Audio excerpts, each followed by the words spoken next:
ጊዜን መሳደብ የጊዜ ባለቤት የሆነውን አላህን መሳደብ ነው አንድ ሰው ምን አይነት መጥፎ ጊዜ መጣ ምን አይነት የተረገመ ዘመን ላይ ነን ያለነው ካለ ተሳድቧል የአላህ መልእክተኛ ምን ይላሉ قال الله تعالى ጌታ አላህ እንዲህ ይላል يؤذيني ابن آدم يسب الدهر የአደም ልጅ ዘመንን እየተሳደበ ጊዜን እየወቀሰ እኔን አዛ ያረገኛል وأنا الدهر እኔ ነኝ ዘመንና ጊዜ ማለት بيدي الأمر ምክንያቱም ነገራት ሁሉ በእጆቼ ናቸው أقلب الليل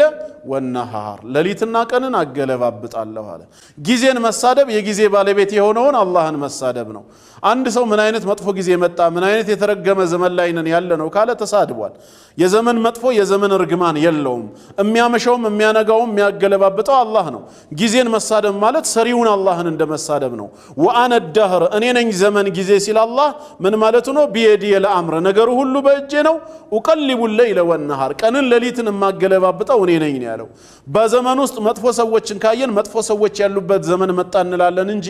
መጥፎ ዘመን መጣ ብለን መጥፎነትን ወደ ዘመን ማስጠጋት ስተት ነው ጊዜው ምንም አላደረገንም ይመሻል ይነጋል በጊዜው ውስጥ ግን ምን ገለባበጠው እኛ ነን ትላንት ጥሩ ሰው የነበርነው ዛሬ ክፉል እንሆን እንችላለን ነገ ተውበት አድርገን ልንመለስ እንችላለን የትላንቱ ቀን ግን ዛሬም ነገም ነው እየመሸ እየነጋ ነው በእኛ ህይወት ውስጥ ጊዜ ተጽዕኖ አሳርፎብን ጥሩ የነበርነውን መጥፎ አላረገንም ወይ መጥፎ ሰዎችን ጥሩ አላረገም ስለዚህ ጊዜን መሳደብ የጊዜን ባለቤት አላህን መሳደብ ነው ያያችሁት ህንጻ ባያምራችሁ የህንጻው አሰራር ቢያስቀይም ህንጻውን አትተቹትም መሐንዲሱን ወይ አርኪቴክቸሩን ነው አይደል ምን ነቅፈው ምን አይነት ደካማ መሐንዲስ ነው እንደዚህ አይነት ህንጻ የሚሰራው ልትሉ ትችላላችሁ ህንጻውን መስደብ በተዘዋዋሪ መሐንዲሱን መናገር ነው ጊዜን መስደብ ጊዜን የሚያገለባብጠውን ጌታ አላህን መሳደብ ስለሆነ አዛ ማድረግ ነው አላህን ማወክ ነው እንጠንቀቅ ጊዜን ከመሳደብ